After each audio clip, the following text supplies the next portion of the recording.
최경환 경제부총리가 증세 논란과 관련해서 증세는 국민 공감대를 전제로 하는 마지막 수단이라고 밝혔습니다. 그러면서 아직 증세를 할 단계가 아니라고 말했습니다. 취재기자 연결되어 있습니다. 김준영 기자. 네, 국회에 나와 있습니다. 네, 최경환 경제부총리가 증세에 대해서 부정적인 입장을 밝혔군요. 네, 그렇습니다. 연말정산 문제와 관련한 국회 기획재정위원회 긴급 현안 질의에서 언급한 내용입니다.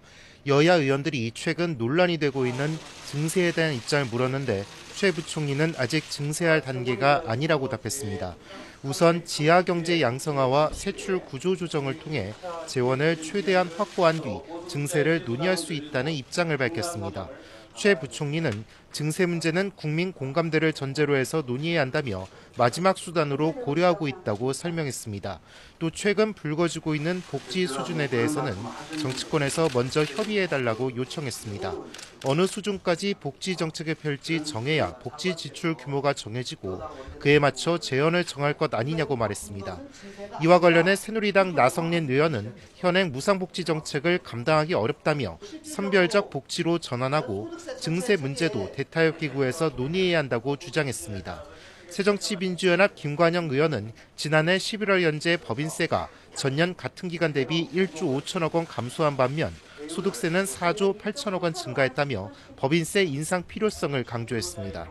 최 부총리는 또 어제 박근혜 대통령이 제기한 골프장 활성화와 관련해서는 골프장 세율 인하는 검토하고 있지 않다고 밝혔습니다.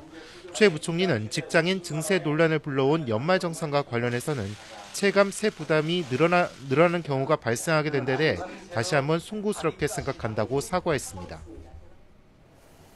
네, 새정치민주연합 우윤근 원내대표는 국회 교섭단체 대표 연설을 했는데요. 개헌 문제를 언급했죠? 네, 그렇습니다. 우윤근 원내대표가 2월 임시국회에서 본격적인 개헌 논의에 착수해 내년 4월 총선에서 개헌안을 국민투표에 붙이자고 제안했습니다. 우 원내대표는 개헌은 경제 활성화의 필요 조건이자 민생 안정의 충분 조건이라고 강조하고 국민 직선 분권형 대통령제로 권력 구조를 개편해야 한다고 말했습니다. 그러면서 제왕적 대통령제가 정쟁의 근본 원인이라고 진단했습니다. 우 원내대표는 지금이 개헌의 골든타임이라고 강조하면서 구체적인 개헌 로드맵을 제시했습니다. 직접 들어보겠습니다. 이번 2월 국회에서 반드시 국회 개헌특위를 구성해야만 합니다.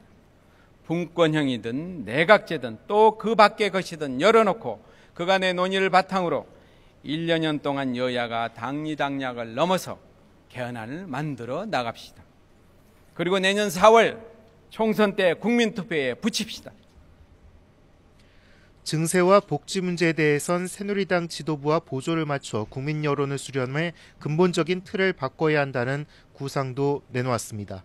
저부담 저복지로 갈지 고부담 고복지로 갈지 국민적 합의가 필요하다는 새누리당 김무성 대표의 어제 연설에 동의하면서 여야정 전문가 시민사회단체 대표가 참여하는 범국민 조세개혁 특별위원회 설치를 제안했습니다.